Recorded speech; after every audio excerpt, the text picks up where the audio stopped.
Thank you. It's good to be back with so many colleagues, and it's been a most enlightening and enriching day. I always think that I, sort of with it and kept up with discoveries and interesting developments, but it was absolutely fantastic. But I will be doing something a little bit different, as you can well imagine, with the subject that I have. And I'll start by highlighting, and as was evident this morning in the presentations, the effect of these new large collaborative international projects. ENCODE is one of them, and the language is all about surveying the hinterlands. No one knows how much more information the human genome holds, and so on. And it's inspiring to see that after so many years of international collaboration, that these projects do come to fruition and they put their knowledge in the public domain. But ENCODE and other projects like it have incredible ramifications for genomics policy, not only because they typify, if you like, a new way of doing science, one of international collaboration, of collective innovation, but of what I would call a data-intensive science.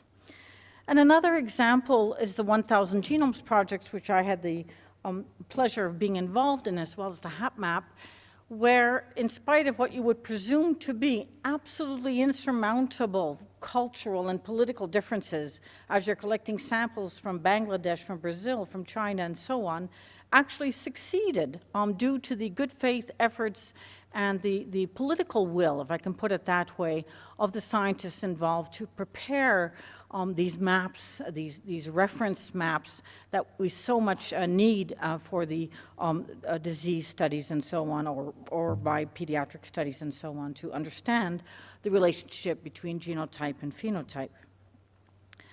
But my goal then is to sort of move you from what we used to know as the lone genius form of science. So after some of what I heard this morning, I think they're still there.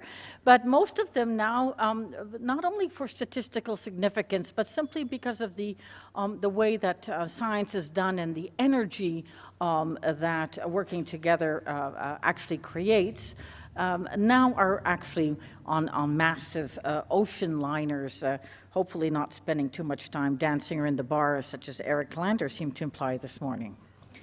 So where do we go from here? If you're working in some of the disciplines that contribute to policy, such as ethics or psychology or sociology or environmental studies or demographics or law, like scientists in the pure sciences, you're often looking for certainty or the answer, or at least the roadmap to the answer, and trying to micromanage and break it down so you can achieve some sort of understanding and then predict where it will go, or in the ELSI, or ethical, legal, social issues field, actually prepare policy with which you hope has some sort of a certainty. But, and we heard that again this morning too, you can't separate what's happening in genomics from not only the environment, but also from other global issues that affect not only the funding of science, but the direction of science and the way that science can be done in a world that is very uncertain. And science itself being dynamic, you end up with, if you like, the need in genomic policy to respond to dynamic uncertainty. And in this introduction, then, we keep forgetting that ultimately the elephant in the room, then, is that public health hasn't really quite, or population health in a system sense, has sort of neglected, if you like, to now the difference, and we just saw it in Michael Hayden's presentation, of person-to-person genomic differences in responses to drug, to nutrition, and to vaccines and so on. And I think that is one of the biggest challenges still facing us from a systems level, and I'll discuss it in my conclusion. So my hypothesis today is that from experience in working with the scientists in this room and elsewhere is that we are now in the digital commons. And whereas at the beginning of 25 years ago or so with the Human Genome Project, and we're looking for genes and we're looking for samples that we could study and understand differences between genes, we are now facing a digital commons crisis of some sort. I direct the Public Population Project in Genomics and Society, which in its first 5 years attempted to create the tools, EPI tools, IT tools, policy tools, that would allow the large population genomic studies, the very big biobanks around the world, to eventually become interoperable to some level, some harmonization, in order to be able to share data to achieve the number of cases and controls that are needed for meaningful science. And we've largely succeeded. I'll just give you one example in that for the 43 biobanks that are part of the Public Population Project in Genomics and Society, known as P3G, if we take 223 of the shared variables that we find in the questionnaires and that create the data sets, just taking those 223 variables across the biobanks that are members of P3G and use the core data set and so on, we can actually create on any one of those given variables a virtual data set of 6.7 million participants. But when you create these huge data sets or other projects like ICGC and so on, you run up into new barriers. An example is in the BioShare project and FP7 project I'm involved with in Europe, which is trying to take not researcher access to these large resources, but actually inter-resource interoperability, and taking the healthy obese as a sort of a prototype, share data and samples between biobanks. But they're running into the same difficulties that researchers run into, and those are three difficulties of three kinds. One is questions of access. Even though we're working at P3G on a generic access agreement, the access issues often get stuck at the data security committees or the ethics approvals for sharing data and samples across borders. And so there's different tools being developed, such as Data Shield, which creates algorithms which allow you to share a rich phenotype data without the individual data actually leaving, or federated databases and so on. The second is that of attribution. When you see the papers now in Science or Nature, whatever, the author pages are as long as the paper.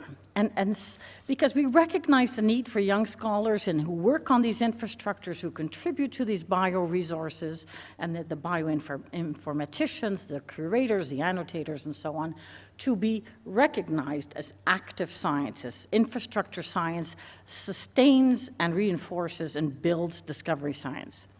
So how do we create a system of researcher authentication and bona fides where you can authenticate a researcher, you can attribute also recognition to the biobank or the resource or the database that you used?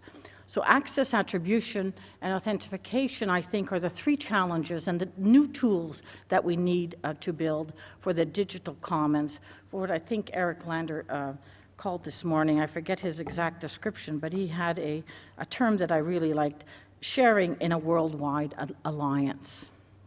So those are the challenges, I think, facing the digital commons, and we definitely need different kinds of approaches to making policy to meet that challenge. So looking then at what we have actually, and it doesn't matter what country we're talking about, most of the ethics rules, as you know, and the policies and guidelines stem not only from the Nuremberg Code and the Helsinki Declaration, but from an emphasis, particularly I think due to an overemphasis on interventionist science, clinical trials, drugs, and so on the protection of the individual autonomy and individual privacy.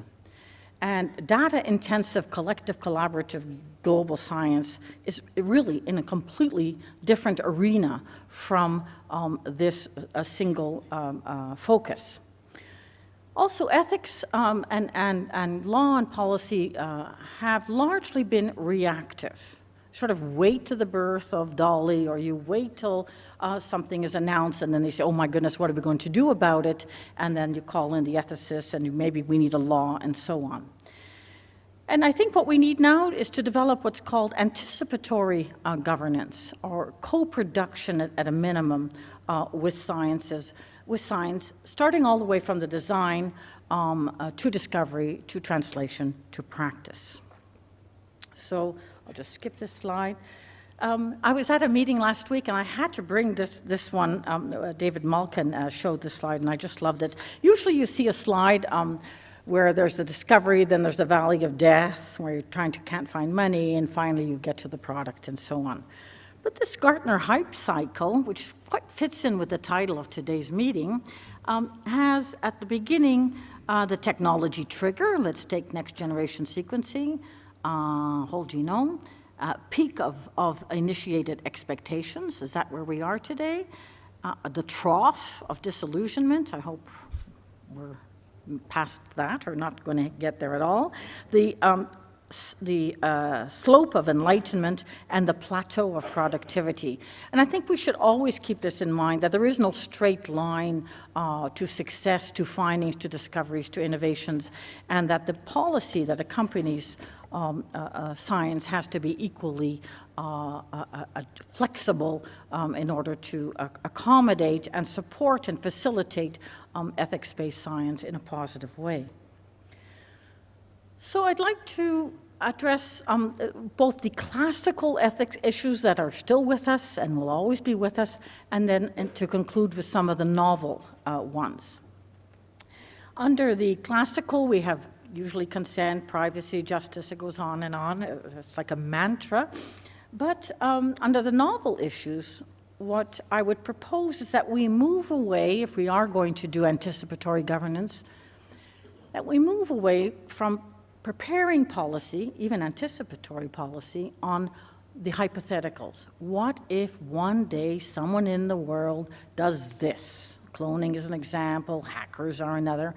Or we take an extreme single gene, highly dominant, and we make all our policy on that. That leads to failure. It's extremely static, it's very constraining, and it doesn't serve science, and certainly doesn't serve most citizens.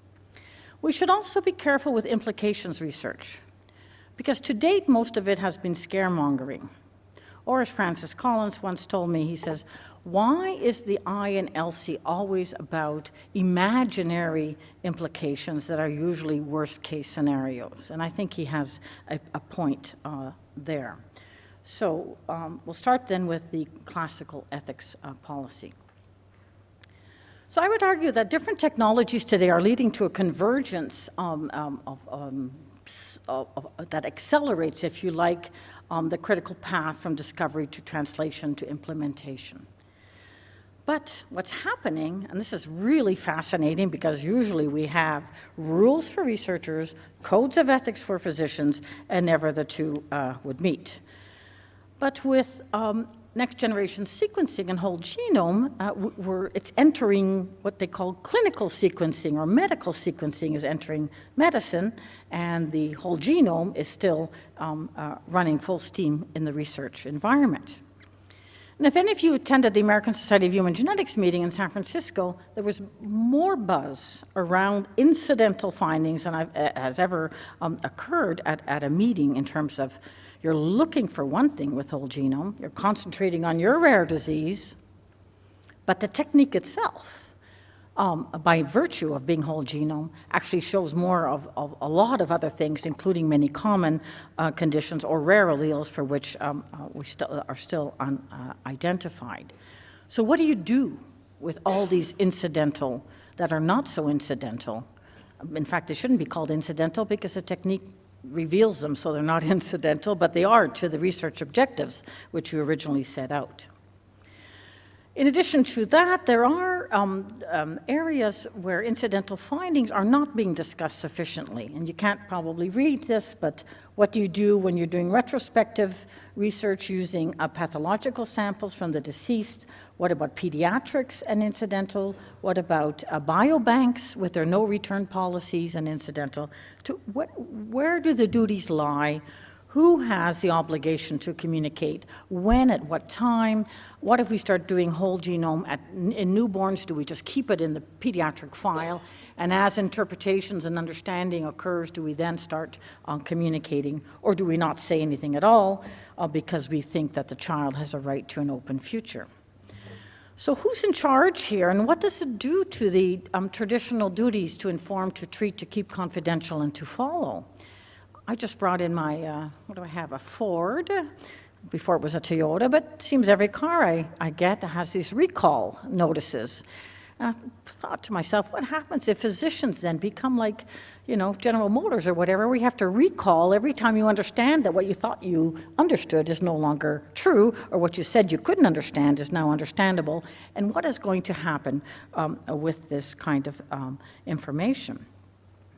Now, lest you think I'm entering into the hypothetical scaremongering mode that I just decried, I must say there are solutions coming forward. The EPI people, Berg and Coury and company, have suggested binning incidental findings by clinical significance, by scientific validity, clinical utility, and actionability. And if certain criteria aren't met, then you simply do not communicate such findings. So they have a very EPI approach, and there was also a recent article last week in Nature Biotech on quality assurance and validating in quality labs these kinds of findings. Others say, look, we can't handle this, our ethics committee doesn't have clinicians, what do we do with all these incidental findings? Just tell the labs, send me only the following, which is called filtering. And the filtering process, obviously, is a good one, a good answer, a good way to do things. But when patients or families, we're doing some empirical work right now, find out that actually there's a lot more there that you could have seen and that you would have seen if you had looked, they want everything. Whether it's understandable or not, indecipherable, they say we're parents or we're citizens, let us handle what we think we can handle.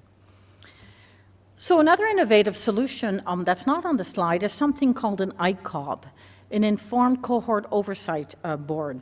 And the Informed Cohort Oversight Board is being tested at Boston Children's Hospital. And what this does is actually creates another committee where there are real clinicians who are specialists in the broad range of common conditions and so on, and which obviously REBs or ethics committees are not.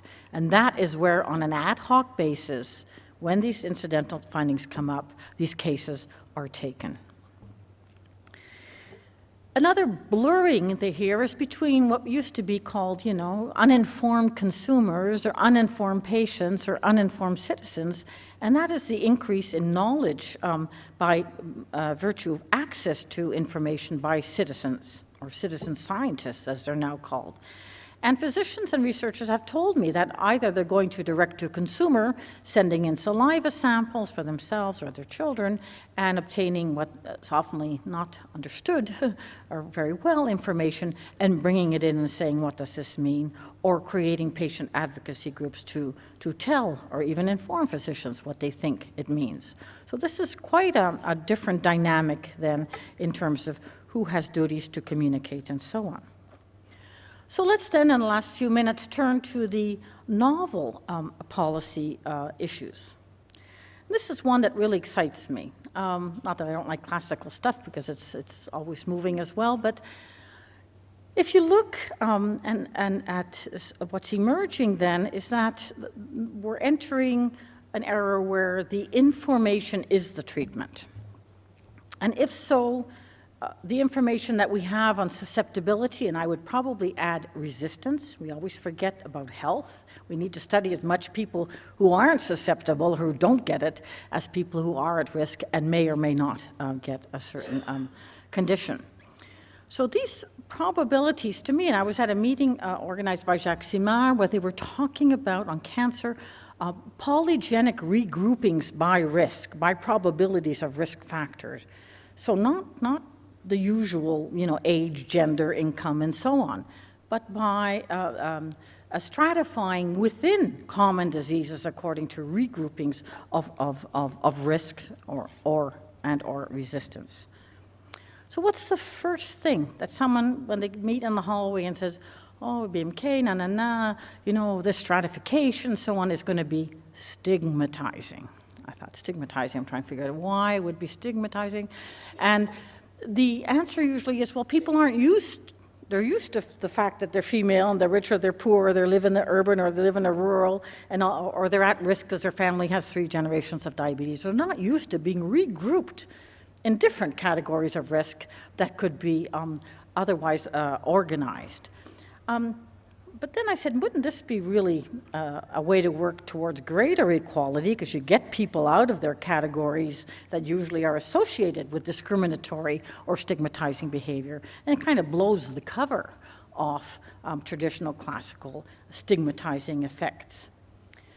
So I would argue that this actually could be a liberating approach as opposed to a stigmatizing one if people find themselves in new partners in risk, and probably equivalence in the partnering in risk. Equally, the environment has also shown a role, and I think there again we will see stratification based on our greater knowledge of gene-environment interaction. And this too will create greater stratification. Now, why is stratification important, and why do I think that it will actually benefit society? Well, I think it would allow for targeting subpopulations. So if you look at the title of my presentations, I don't think we can go from populations to persons. I think we go from populations to stratification by subpopulations, targeting, and then understanding how to treat individuals.